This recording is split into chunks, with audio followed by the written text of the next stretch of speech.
Nós vamos receber a palavra do Senhor a partir dela agora, sobre essa instrução do livro, a experiência do lar. Um tema bastante interessante, que é a organização do lar. Eu sei que aqui deve ter mestres no assunto, mas também devem ter aquelas que sofrem, né? Que o dia a dia, às vezes, é tão atrapalhado, ela não consegue organizar a sua casa, não consegue manter as coisas em ordem, porque às vezes até consegue organizar. Mas o manter em ordem é um sufoco. Aí ela olha, pensa assim: eu fiz tudo ontem, vou ter que fazer tudo outra vez.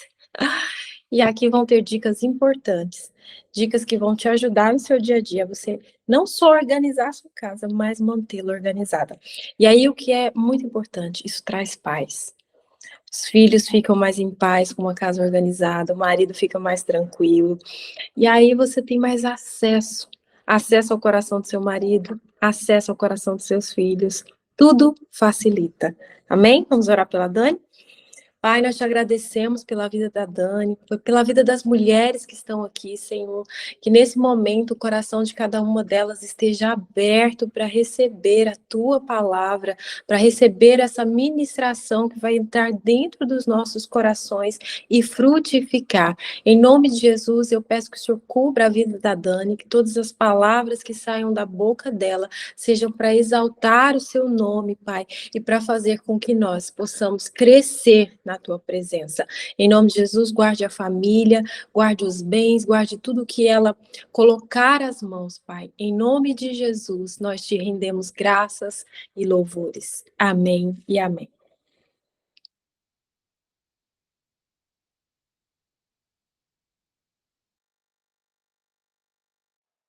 A pastora Cláudia está entrando, a Roseli também está entrando, deixa elas entrarem para a gente iniciar.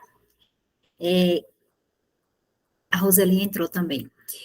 Queridas, eu nessa tarde quero fazer um panorama geral, tá? Eu não sou expert, não sou organizer, não tenho curso de personal organizer, mas eu tinha uma casa bagunçada que precisava ser organizada. E eu precisava, o quê? De técnicas para me ajudar. Então, nesse interregno de tempo, né, em que eu fiz o curso de experiência do lar, que eu me tornei mentora, a minha casa ainda continuou bagunçada. E eu quero dizer para vocês que esse é o meu maior desafio. Se existe um desafio na minha vida, na minha casa hoje, é manter uma casa organizada, onde moram 6 pessoas. Né? Mas eu tinha sempre um quarto do entulho. Eu não sei se você tem esse quarto na sua casa, mas eu tinha esse quarto do entulho. E eu ficava sempre alegando para o Senhor e ficava me queixando que eu não tinha um escritório na minha casa, apesar de no meu apartamento ter 5 quartos. Eu não tinha um escritório. E aí, certo dia, eu orando, o Senhor me disse assim: filha, eu já te dei esse escritório. Ele já está aí, com você. Só que você colocou entulhos demais dentro dele. E aí eu fui lá atrás no quartinho, que ele me levou, ele disse: vai lá atrás, olhar o quartinho que eu já te dei. E eu fui lá. Gente, estava cheio de entulho. Era resto de obra, tinta, gesso, era roupa pendurada, roupa, né, que estava molhada, estava secando, pendurada por cima das coisas da obra. Era bicicleta de criança, é tudo que você imaginar dentro daquele quartinho, não dava nem para entrar pela porta. E o Senhor me disse assim: filha, a tua vida está desse jeito. A tua vida comigo está assim, desorganizada. Aquilo que você faz no natural é aquilo que você tem experimentado comigo no sobrenatural. E eu fiquei tão impactada naquela hora que eu chorei. E ali mesmo eu tomei uma decisão. Eu disse: pai, eu quero me organizar para estar com o Senhor. Eu não tenho um lugar para estar com o Senhor, eu não tenho o meu local secreto. E eu peguei aquele quartinho, chamei a faxineira e disse: vamos lá, tu vai me ajudar. E resto de obras são coisas pesadas, são coisas que exigem muito da gente. E aí, mesmo assim, eu estava tão determinada que naquele mesmo dia eu consegui tirar todo o resto de obra. Consegui me desfazer daquilo ali. Quando meu marido chegou em casa tarde para o almoço, ele olhou e disse assim: meu Deus, esse quarto está limpo. Eu disse: tá. Ele ficou tão feliz que ele disse: eu vou desmontar agora mesmo. Eu vou desmontar agora mesmo a sua bancada do computador, que está lá naquele quarto lá. E vou trazer tudo para cá. Então, o que a pastora Gileana falou, nossa família se alegra com a organização, eles sentem paz. Da mesma forma que a gente também sente, só que a gente passa por cima disso. A gente acha que do jeito que as coisas estão sendo levadas, vai dar certo. Mas muitas vezes o Senhor está dizendo, não, filha, tu entulhou muita coisa. E eu preciso que você destralhe muitas coisas, primeiro dentro de você, e depois isso se transportar para o natural, porque vai gerar o valor da paz. E essa organização que eu fiz desse quartinho tem me gerado tantos frutos hoje.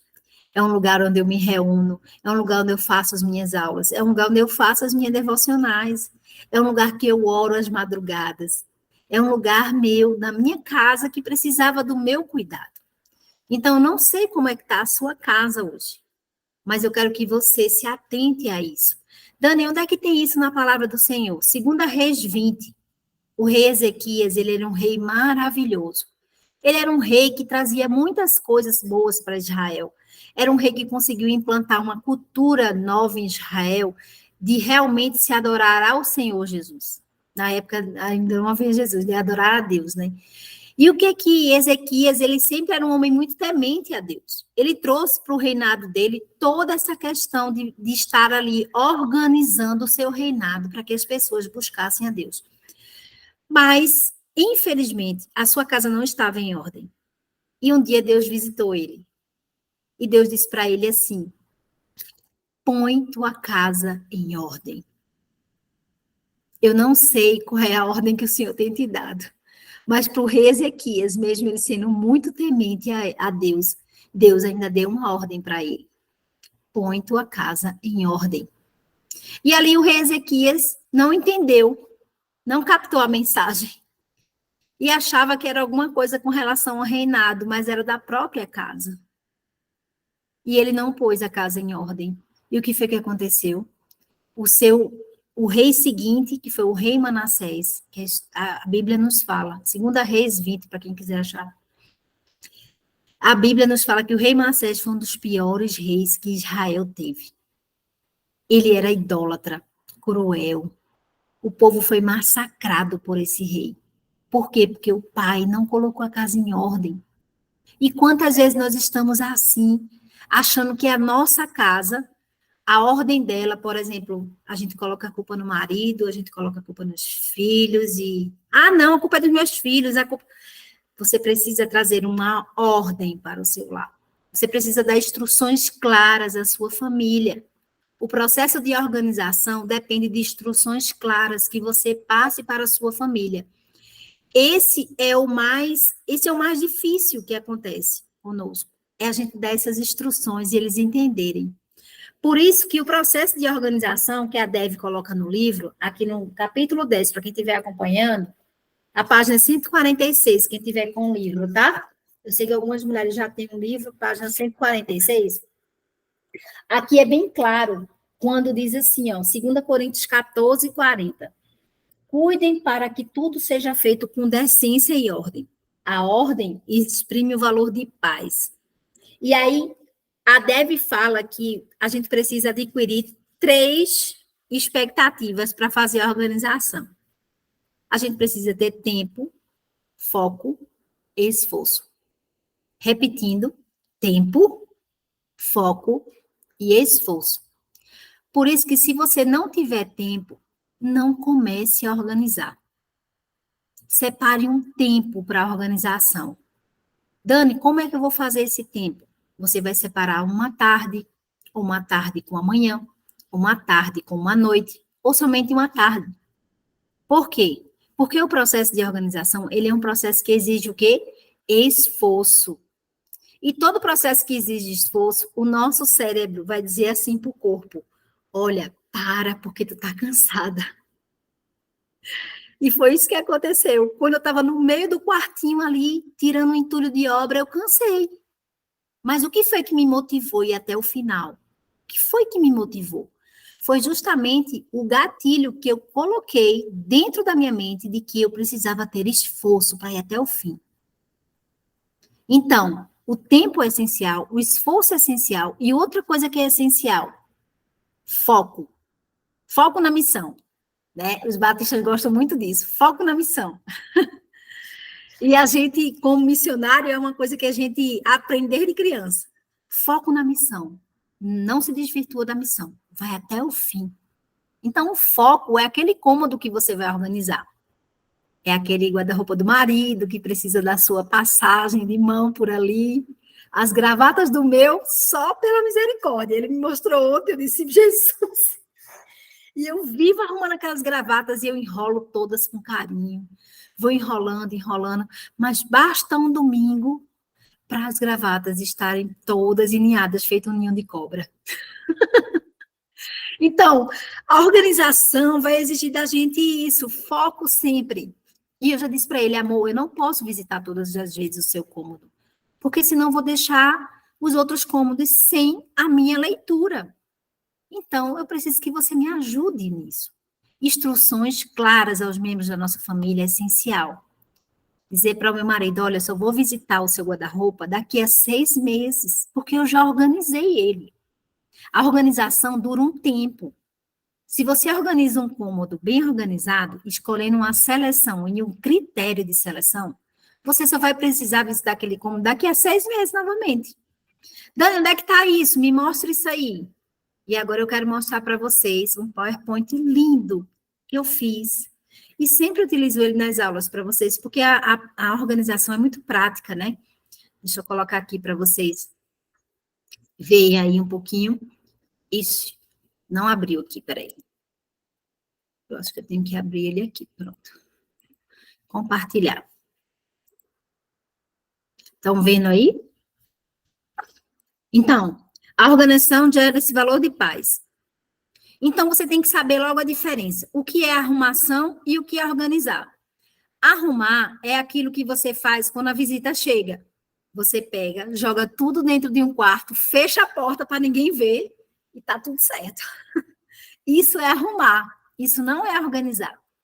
Arrumar, você vai fazer de qualquer jeito. Você vai deixar aquilo só visualmente pronto. Organizar, não. Você vai encontrar um padrão em que você goste de utilizar, em que você se encaixe. Exemplo, arrumado, vocês estão vendo aí, né? Tá misturado copo com xícara, com tudo. E ontem aconteceu isso com a minha filha. Ela foi tirar um prato da prateleira dos pratos e tinha o quê? Uma caneca em cima do prato e ela não viu. E quando ela puxou o prato, a caneca caiu por cima dela e quebrou. E ela disse, mãe, mas essa caneca não é para estar aqui. E eu disse, realmente, ela não é desse lugar. Mas meu sobrinho tinha colocado aquela bênção. E aí, quebrou a caneca. Por quê? Porque estava só arrumado, não estava organizado. Organizado tem um padrão. Você segue um padrão. Por exemplo, seguir o padrão dos copos, seguir o padrão da xícara, seguir o padrão organizado dos botões, né? Seguir um padrão. Então, os principais benefícios de um ambiente organizado é criar uma ordem no lar, favorecer um ambiente de paz, como a gente falou. Estimula relacionamentos entre a família e reduz a confusão e a agitação da família. Aquela pergunta do marido, né? Que o marido te pergunta, minha filha, onde é que está minha meia? Aí você fala, tá na gaveta de meia. Aí ele vai dizer, não tá. E você dizer, se eu for aí, eu vou esfregar na sua venta. Pronto. É desse jeito que acontece o quê? A confusão e a agitação na família. Por isso que esse processo de organização, você precisa se pegar muito em instruir a sua família. Ferramentas para a organização. Você tem que ter tempo, foco e esforço, como eu falei, tá? Regras gerais. Primeiro lugar que você precisa ter na sua mente é organize um cômodo por vez. Você precisa parar e perceber o que é que precisa de você naquele cômodo. Não dê a louca, eu sou a louca da faxina hoje eu vou arrumar essa casa inteira, eu vou deixar ela organizada. Não, a organização vai exigir de você o quê? Tempo, foco e esforço. Por isso que é um cômodo por vez. Quando você terminar aquele cômodo, você vai pelo menos manter ele uma semana organizado. Dani, uma semana? Sim, porque você vai ter que instruir a sua família sobre a nova ordem.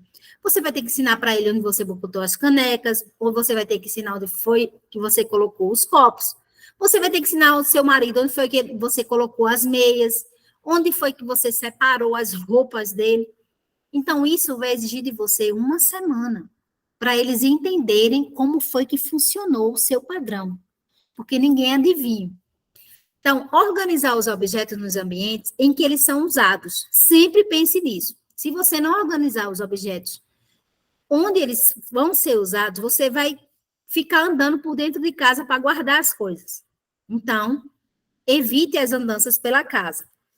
Desapegue-se. Use 3 atitudes. Sempre você precisa ter em mão isso. Tem coisas que você vai doar. Tem coisas que você vai jogar no lixo. Lixo mesmo, não serve nem para doar. Não doe aquilo que você não usaria. Por exemplo, roupa que tiver rasgada, calcinha, sutiã, essas coisas não se doam, se jogam no lixo. Ou então, coisas que você vai guardar, tá? Você pode guardar. E aí eu tenho esse quadrinho aí como um quadro meu que eu amo. São as perguntas que você precisa ter no seu coração. Porque quando você vai arrumar um cômodo, principalmente quando as coisas são suas, você é apegada àquilo ali. Há um apego emocional. Tem mulheres que têm apego à roupa, tem mulheres que têm apego a sapato, tem mulher que tem apego a bolsas. Então, aquilo que você tem apego, você tem que perguntar para você mesma: por que eu guardo isso? Eu guardo essa roupa por razões sentimentais? É por isso que eu estou guardando? Se sim, aí eu parto para a segunda pergunta. Foi um presente de alguém importante? Alguém me deu? E a pessoa acha que se eu me desfazer, a pessoa vai ficar chateada? Então você responde: não, não foi um presente. Então por que eu me apego? Foi muito caro isso que eu comprei? Foi uma jaqueta cara, uma jaqueta de couro cara? Se sim, você vai perguntar para você mesma: eu vou usar isso mais alguma vez? Será que eu vou usar de novo?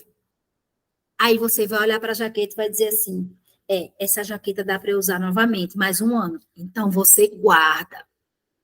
Se você disser assim: não, eu não vou usar mais uma vez, mas essa jaqueta está quase nova, não quero mais usar, enjoei dela. Então você doa, entendeu? Então essas perguntas, elas vão te ajudar a você formatar na sua mente aquilo que você vai guardar, doar ou você vai jogar fora, tá?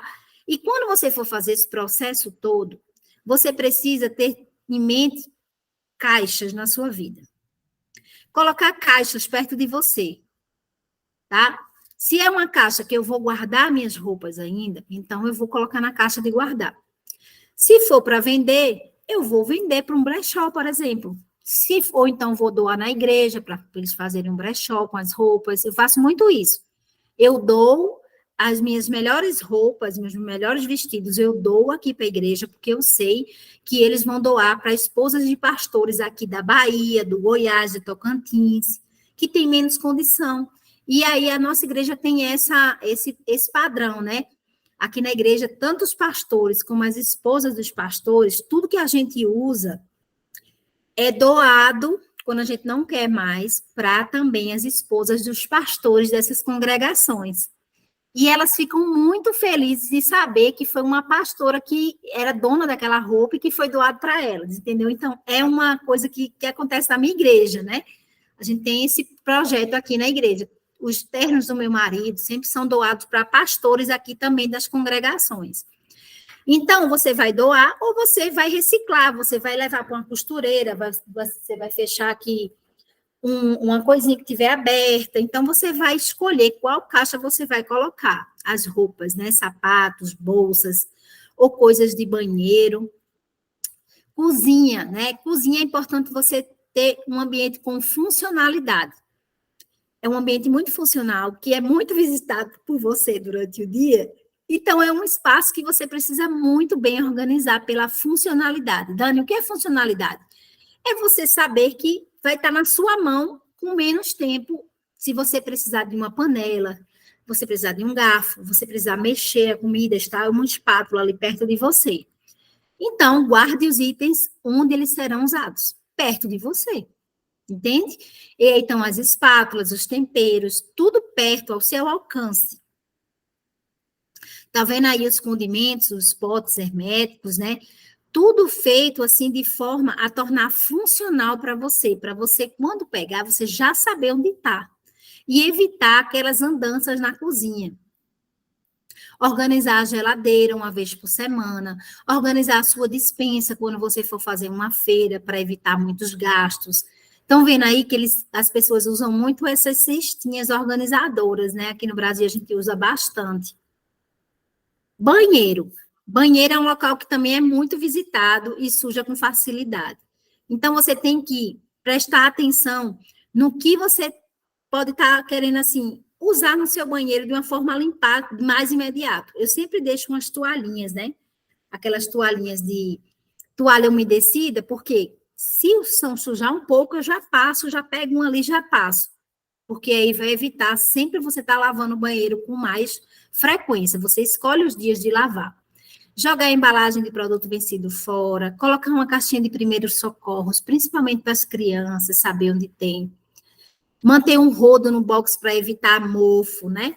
Então, essas coisas que vão acontecendo no banheiro e que precisam sempre do seu olhar. Então, aí vem no banheiro bem organizado, com os papéis higiênicos, para também ficar aquela gritaria. Pega o papel, acabou o papel, pronto.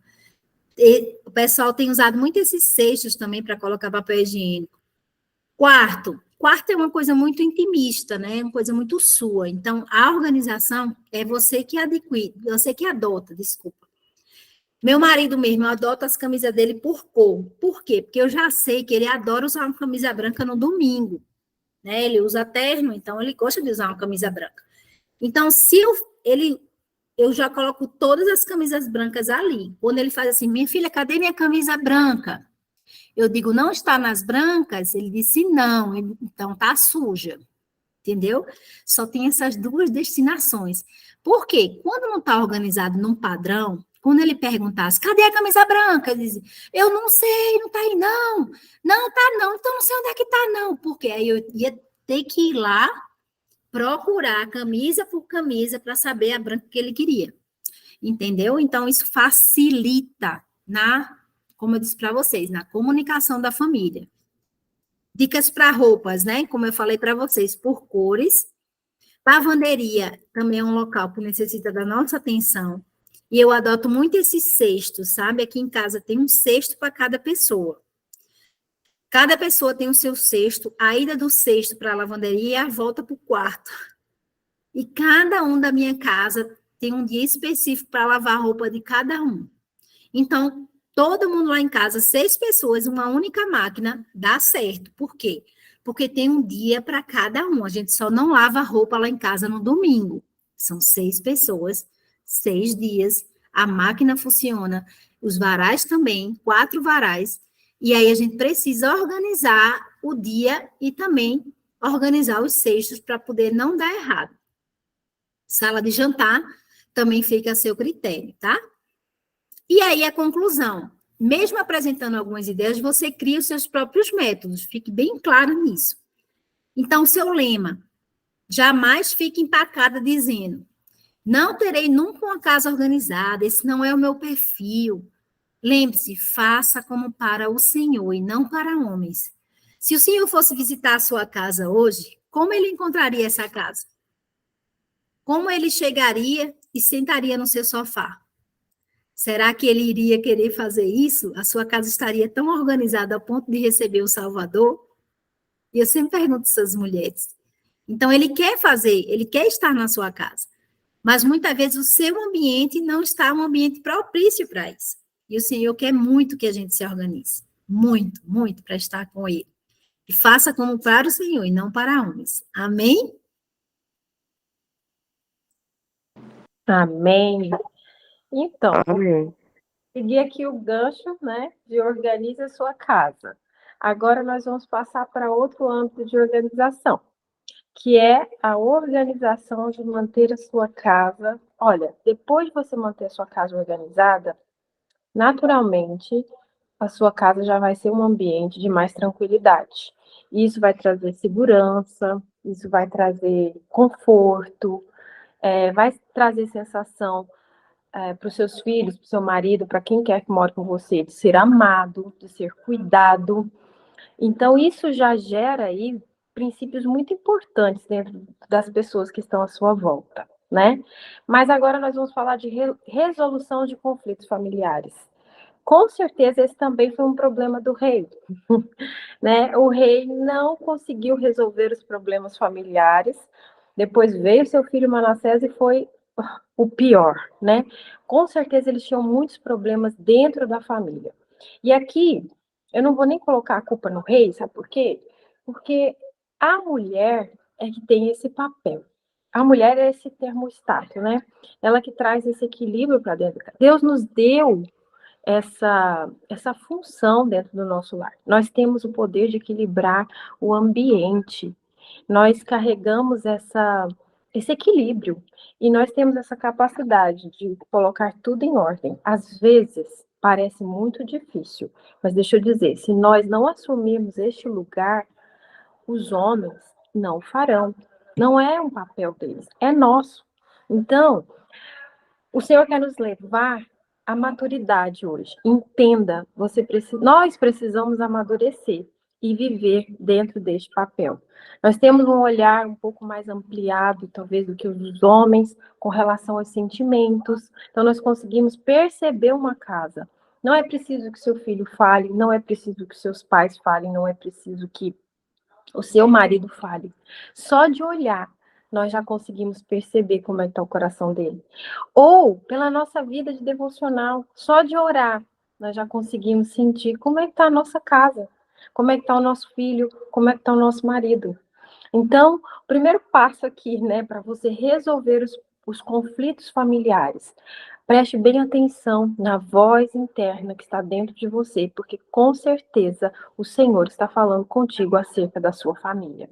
Outro ponto importante, tem essa vida de devoção, tem essa vida de oração. Se você é uma mulher que ora, o Espírito Santo vai sempre te antecipar. Você sempre vai estar um passo à frente, entendendo que a sua casa precisa da sua presença em determinado local, que o seu marido precisa da sua atenção, que o seu filho precisa que você sente com ele sozinho, sem o irmão, sem a irmã, sem o marido, enfim, só você e ele, para vocês se conectarem, para você reabastecer esse filho. Então, tem essa vida de oração, o Senhor vai te antecipar, tem essa vida de preocupação com os seus. Aqui no livro, no capítulo 8, a Trina, que aqui já foi a Trina que escreveu, não foi a Dev, ela fala de algumas coisas que ela aprendeu ao longo da vida que eu quero deixar aqui para vocês como dica, tá bem? Ela aprendeu que se chama Construtores da Paz. Era um programa, ela aprendeu, a mãe dela, na verdade, né, aprendeu sobre esse programa, começou a executar na vida dela, e ela também ensinou para os filhos, e os filhos dela também ensinam para os seus. E esse programa, ele tem 4 regrinhas básicas. E quais são? Elogie as pessoas, deixe de lado as críticas, procure pessoas sábias, atente para as ofensas e corrija os erros. Se nós fizermos essas 4 coisas aqui, nós vamos ter um lar de paz. A pessoa não precisa nem ser cristã para viver isso. Se ela seguir essas regras aqui, a casa dela já vai ter ali muito mais tranquilidade e resolução. Porque viver numa casa onde uns criticam os outros é terrível. É terrível. Então não seja essa mulher que critica o seu marido, que critica os seus filhos. Tenha atenção às críticas. Observe bem as palavras que saem da sua boca, porque elas têm muito poder.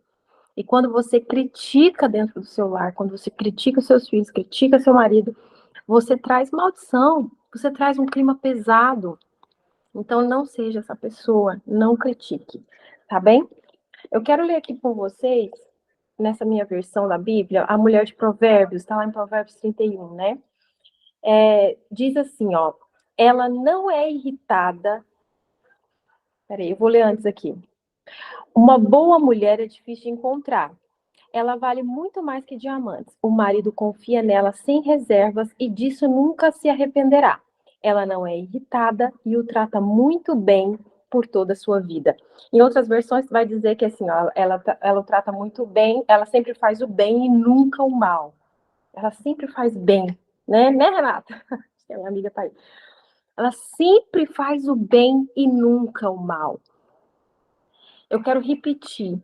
Nós temos o poder de, dentro da nossa casa, sempre fazermos o bem e nunca o mal. Você tem, sim, essa capacidade. Por quê? Porque nós temos tempo de escolha. Seja uma mulher que faça a escolha de tratar bem os seus. Quando? O tempo todo. Juliana, mas é muito difícil. Jesus não prometeu facilidades. Ele prometeu que estaria contigo. E ele está. Então, ele te ajuda nessa caminhada. Você pode escolher fazer o bem. Ah, mas ele falou mal comigo. Escolha fazer o bem. Ah, mas ele me respondeu. Escolha ficar calma e resolver a situação com sabedoria. Assim diz o Senhor para nós. Amém?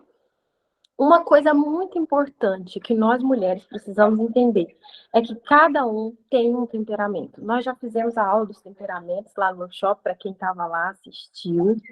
É muito importante que nós saibamos qual é o temperamento de cada membro da nossa família. Se você não quiser fazer, eles talvez não queiram responder os testes, mas você, com seu olho de águia, sabe muito bem observar qual é o temperamento de cada um dos seus.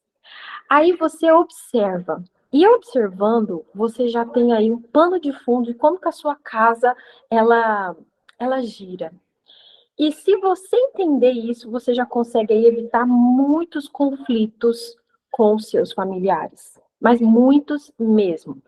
Cada temperamento, ele tem um lugar de dor. E eles são 4. Vocês já devem conhecer todos, né? O colérico, o sanguíneo, o fleumático e o melancólico. Estes 4, eles têm um lugar de dor. Eu quero começar pelo lugar de dor. Eu vou lá, peraí. Eu vou lá. Olha só. O colérico, ele tem um lugar de dor que é, ele teme que os outros se aproveitem dele. Então, se você tem um marido colérico, ou se você tem um filho colérico, preste muita atenção nas tarefas que você precisa fazer. Porque se ele começar a achar que você está abusando, que você está deixando tudo na responsabilidade dele, ele vai ficar muito chateado com você. E aí você vai arrumar um problema, vocês vão ter um conflito desnecessário dentro da sua casa. Então, observe bem, se é o seu marido, observe qual é o seu papel dentro de casa. Observe o que ele te pediu para fazer. E eu estou falando isso por experiência própria. Quando meu marido me pede, eu tenho que ter uma atenção. Assim, olha, eu preciso fazer. Ele pediu para me fazer até amanhã. Se eu me esqueço, como fleumática que sou, e deixo para depois de amanhã, ele vai começar a achar que eu estou me aproveitando dele.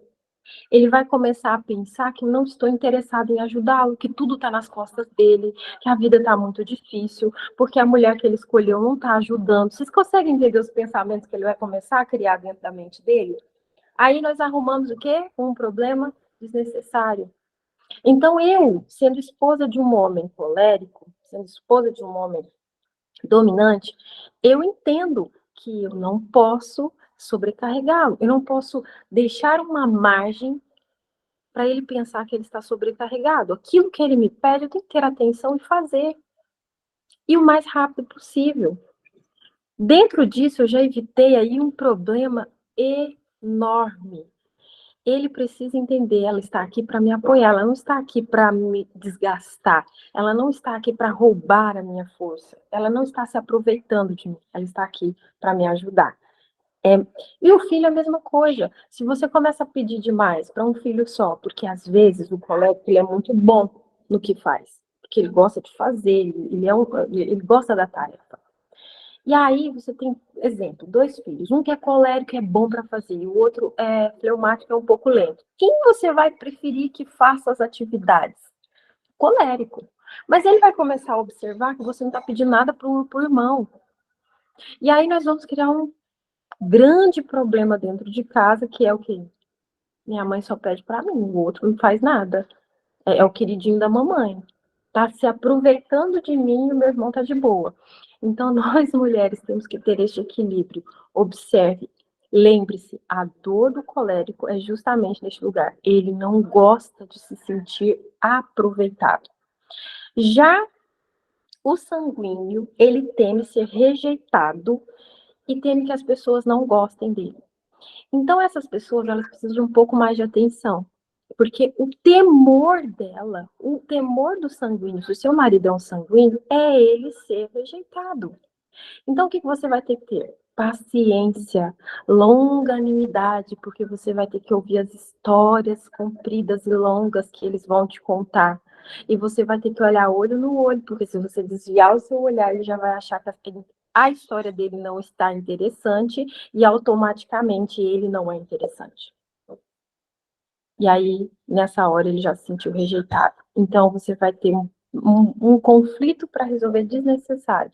Então, observe e tenha tempo. Julia, mas eu tenho muitas coisas para fazer. Você vai ter que decidir uma hora, um tempo, para estar com esse filho ou com esse marido 100% com ele. Porque se ele perceber que você não está 100%, o conflito já está feito. Então, dedique, observe e dedique mesmo. Tire, coloque na agenda. Ele gosta de se sentir amado. Se ele vê que o nome dele está na agenda, se for meu filho, então, o nome dele está na agenda, que eu vou sair só com ele ama essa sensação. E aí, eu abasteço ele e eu aí evito vários conflitos. Vamos lá. Se você tem aí com você alguém convivendo, e esse alguém é um fleumático, o grande medo do fleumático é qual? Teme perder a segurança. Naturalmente, nós fleumáticos somos inseguros. Nós temos uma insegurança. Então, o que você, aí do outro lado, para evitar problemas, precisa fazer? Precisa fazer com que ele se sinta seguro. Se é o seu marido, você precisa fazer com que ele se sinta muito seguro. É muito mesmo. Então, realmente, fale palavras de afirmação, mas de afirmação verdadeira. Seja aquela mulher verdadeira. E para os seus filhos, a mesma coisa. É olho no olho, afirmando, elogiando quando fizer bem feito. Seja aquela mulher que encoraja, que fala assim: vamos, você consegue, eu vou contigo, nós vamos juntos fazer isso. Pega na mão, vai junto, tá bom? Por quê? A gente não gosta de se sentir inseguro. Então, se você hoje olha e diz, nossa, eu vou com você, e quando chega no momento não vai, isso gera uma instabilidade muito grande dentro do fleumático. E aí ele começa a ficar muito seguro, começa a ter problemas dentro de casa. Vamos pensar, todas as pessoas que vivem dentro desses medos aí, são pessoas que vão facilmente arrumar confusão. Não é? Quando a gente está bem tranquilo, bem seguro, que a gente está confortável, a gente não está vivendo a nossa dor, nós somos pessoas que não arrumamos confusão.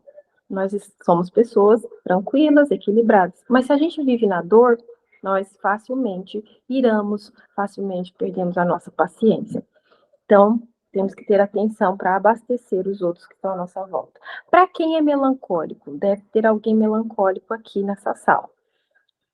O melancólico, ele teme as críticas. Portanto, se você tem alguém do seu lado, seu marido, seus filhos, que é um melancólico, preste bastante atenção.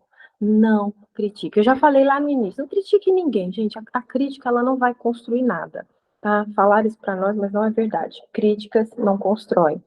Então, não critique, tá? Mas para o melancólico é ainda pior, porque ele é altamente sensível. Então, se você faz uma crítica ao melancólico, ele vai ficar muito entristecido. Aquilo vai machucar profundamente e dificilmente ele vai esquecer. Então, você vai arrumar um grande problema. Então, não critique. Se for o seu marido, então, menos ainda. Não critique nunca. Seja uma pessoa que tenha palavras de vida saindo da sua boca. É uma pena não estar vendo ninguém, porque eu queria fazer um pedido para vocês. Mas a Trina, ó, já estou vendo uma. Aí eu já me sinto professora. Estamos aqui, né, meninas? A Roseli está aí. É muito duro. A Tainara também, a Renata está aí. Gente, eu tô aqui sim, aqui eu tô mesmo muito mal da gripe, e aí eu tô assistindo aqui deitada, mas tô aqui firme. Tá bom. É porque quando não tem ninguém, eu penso, mas será que realmente alguém ouvindo é a fleumática se sentindo insegura, gente? Você vai ver como isso muda agora, já que eu estou vendo alguns rostinhos. Olha só, a Trina ela deu aqui para nós uma tarefinha. Se você tem uma caneta, um papel aí, anota aí. Se não tem, não tem problema, só imagina aí na sua mente. Mas ela deixa claro aqui que nós sempre vamos ter uma reação. Independente se a gente está vivendo de sentimento ou se a gente está vivendo de identidade. E nós sempre vamos viver de uma das duas formas. Ou a gente vai viver de sentimento, ou a gente vai viver de identidade.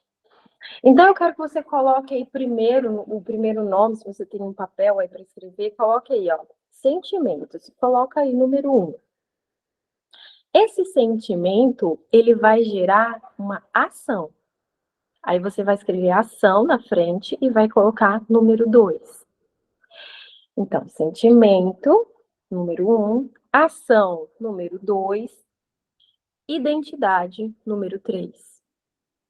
Olha o perigo dessa coluna aqui que a gente vai falar agora. Olha o perigo.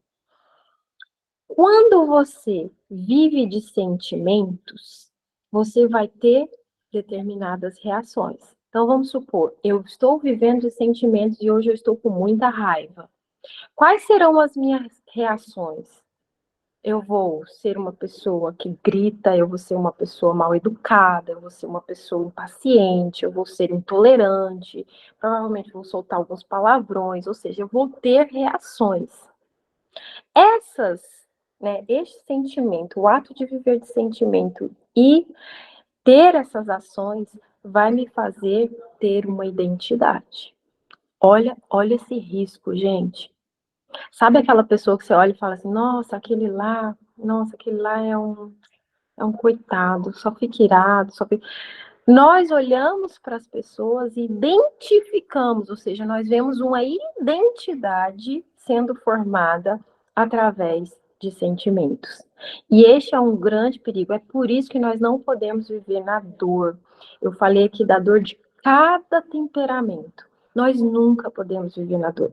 E aí o Espírito Santo de Deus, ele deu para nós uma oportunidade. Você pode viver de identidade. Então faz agora um novo, que é o modo como nós devemos viver. Primeiro, identidade. Segundo, ações. Terceiro, sentimentos.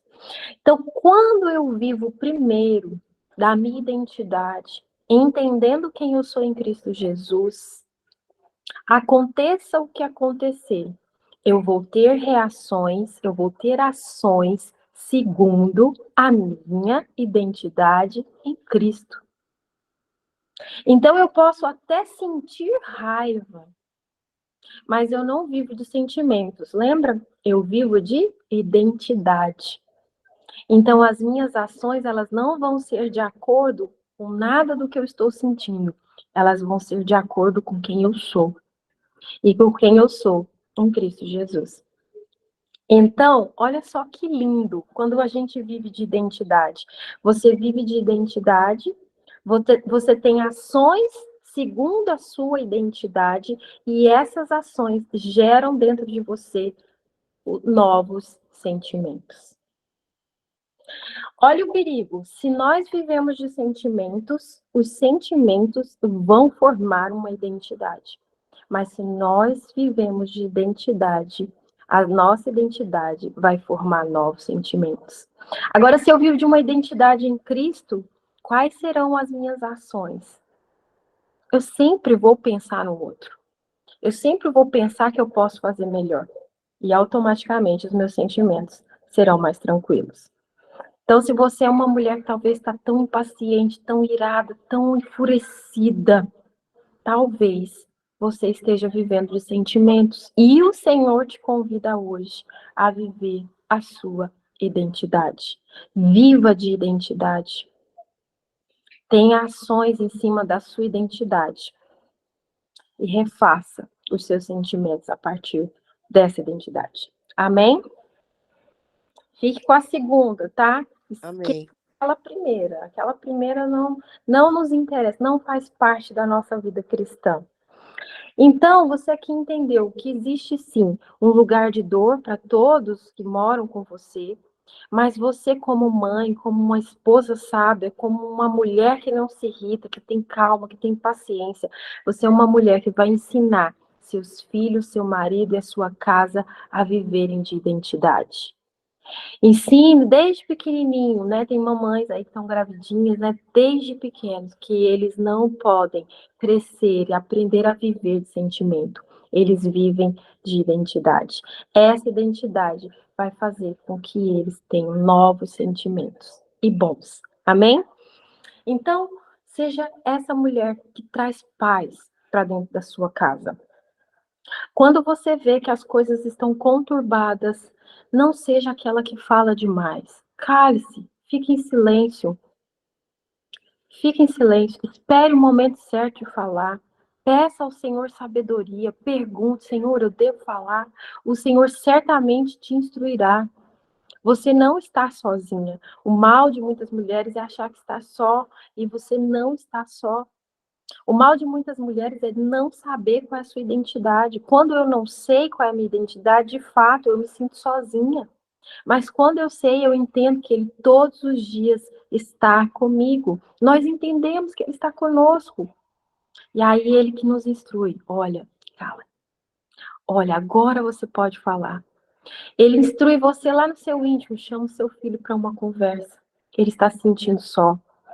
Ou Ele te dá um sonho. Eu não sei. Ele tem várias formas de fazer. Mas de uma coisa eu tenho certeza. Ele faz. Aqui eu poderia discorrer as várias formas aqui de como é um colérico, de como é um sanguíneo, de como é um fleumático, mas o que eu quero deixar bem claro é discorrer quem você é em Cristo Jesus. Você é uma apaziguadora.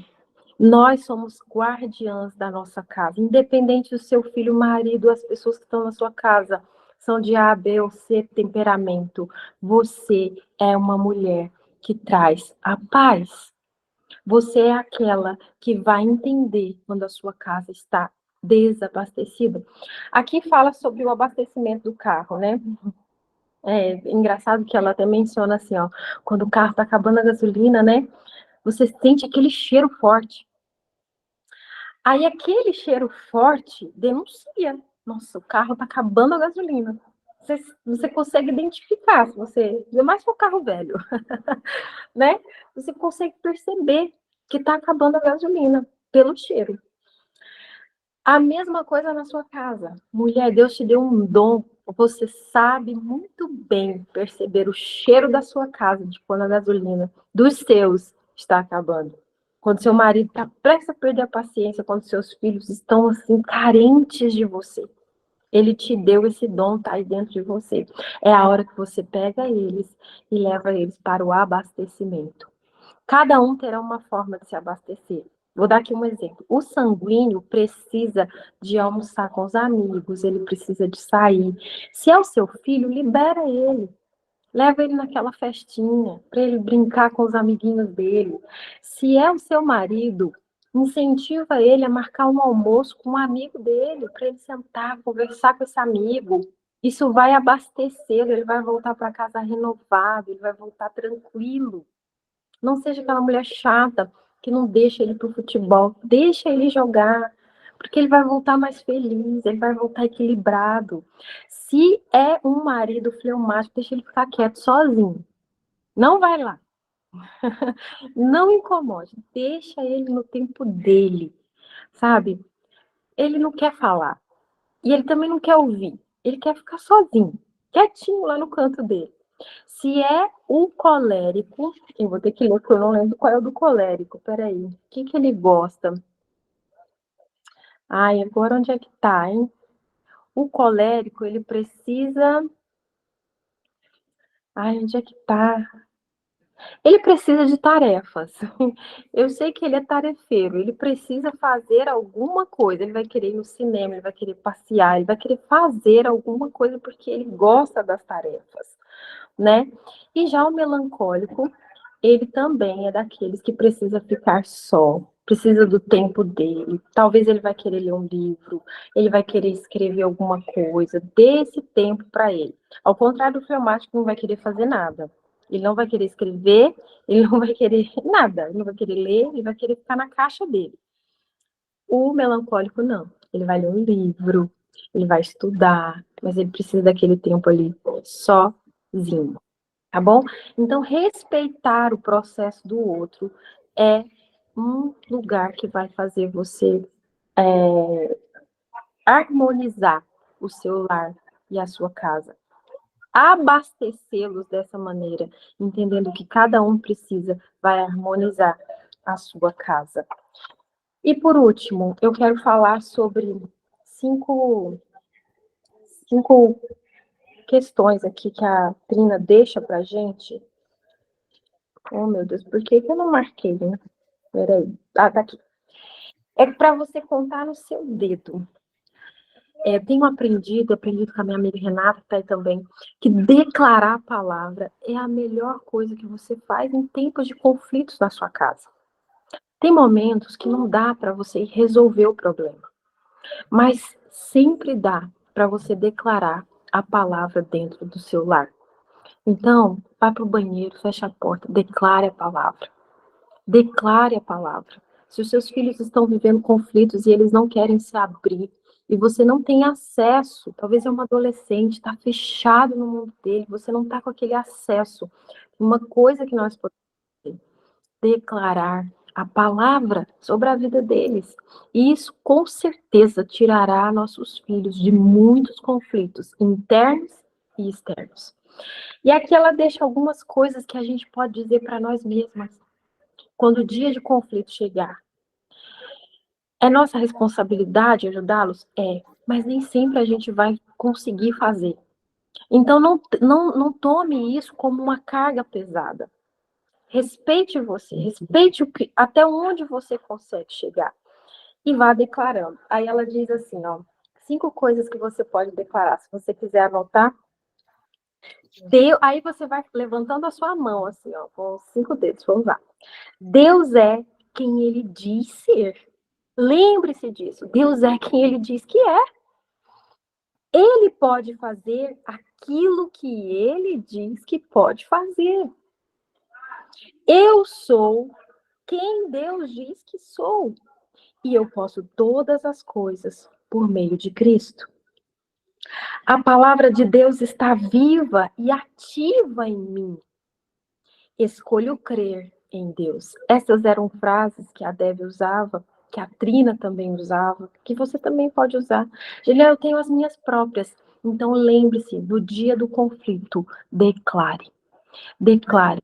Lembre para você quem você é. Lembre quem você é em Cristo. Lembre quem Deus é, porque a gente se esquece na hora da aflição, na hora do sufoco. Às vezes é um probleminha desse tamanhozinho dentro de casa.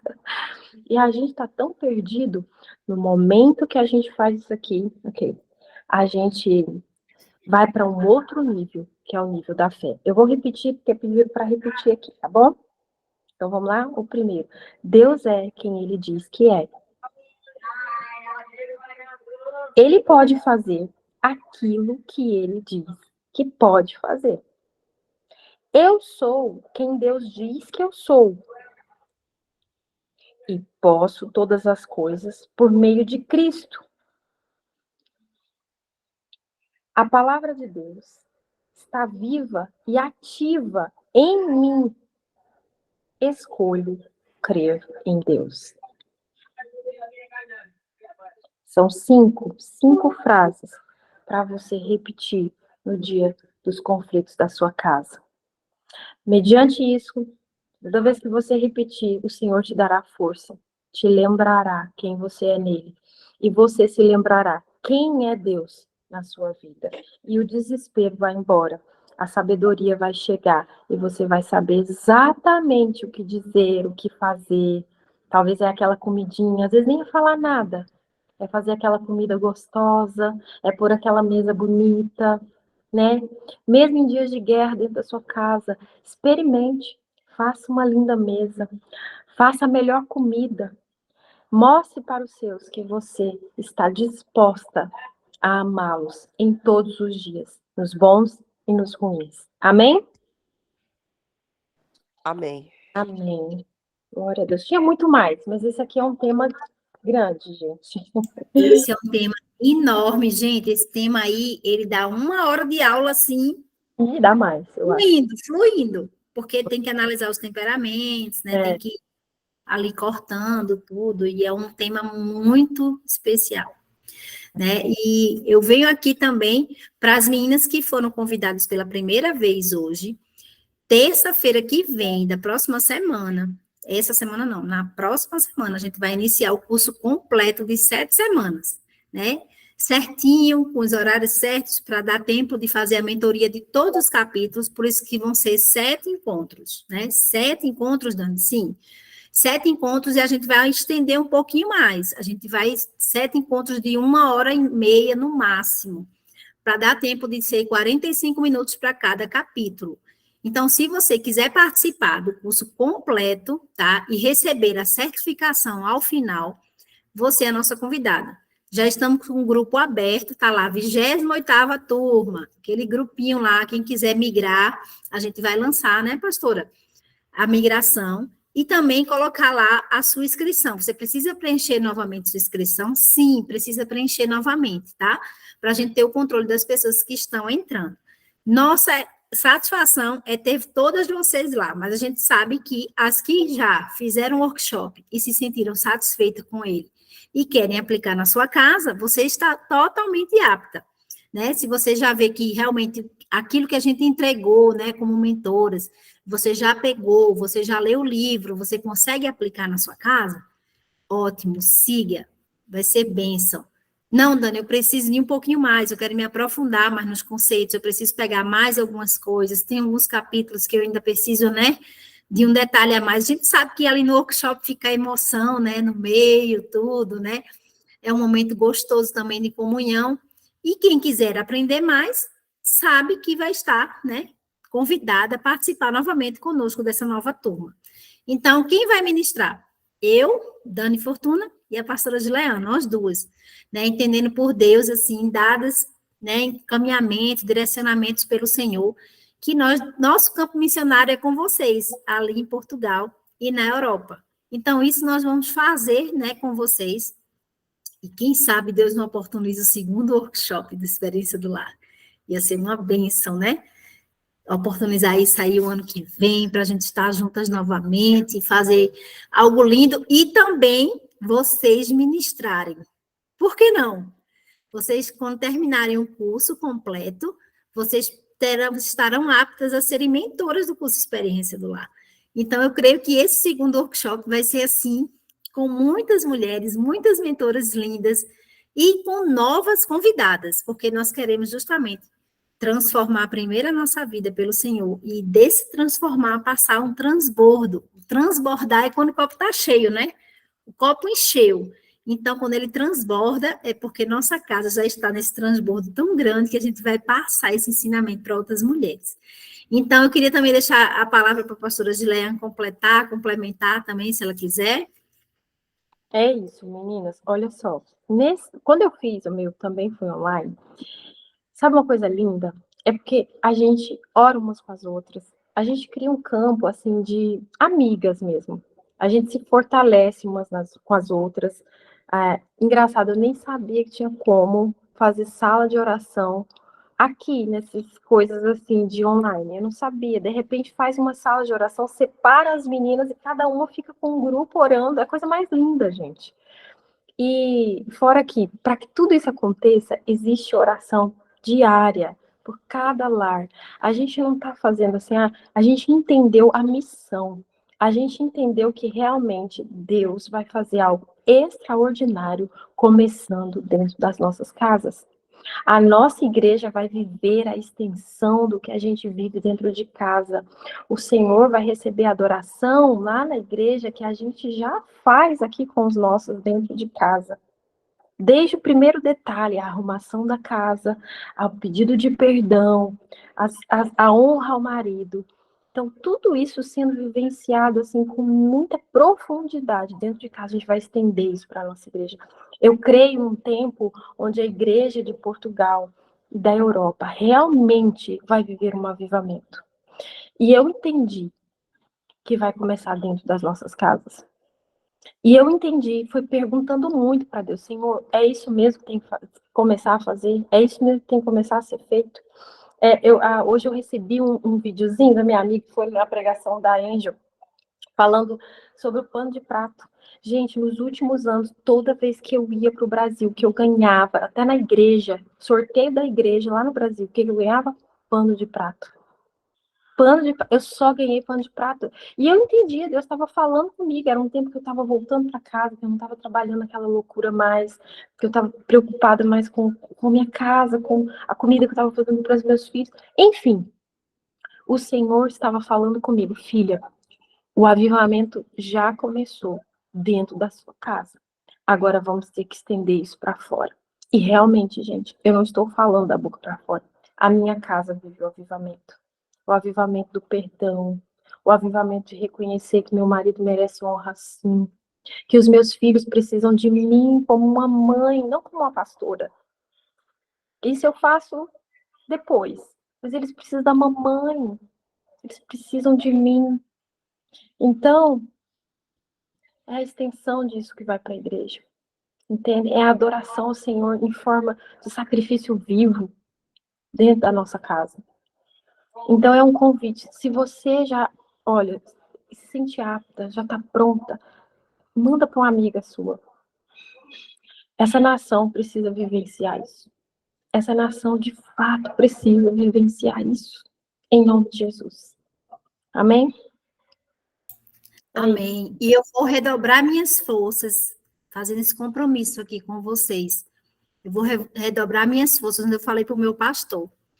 Eu tive um sonho em que eu estava junto com o meu pastor de missões, o pastor que me acompanha, e ele pregava numa praça em Lisboa, e eu pregava nos comboios, e trazia gente dessa praça, convidava o povo para essa praça, e o povo vinha, e ele pregava, e eu trazia as pessoas e ele pregava, e as pessoas iam se convertendo, e quando nós menos imaginamos, o tapume atrás dele caiu, que estava por trás dele, e aí ele sofreu um acidente, desmaiou na hora, e meu marido gritava, dizendo que ele tinha morrido. Ele morreu, e a gente tentava reanimar, e ele não voltava, nosso pastor, e aí eu fiquei muito agoniada.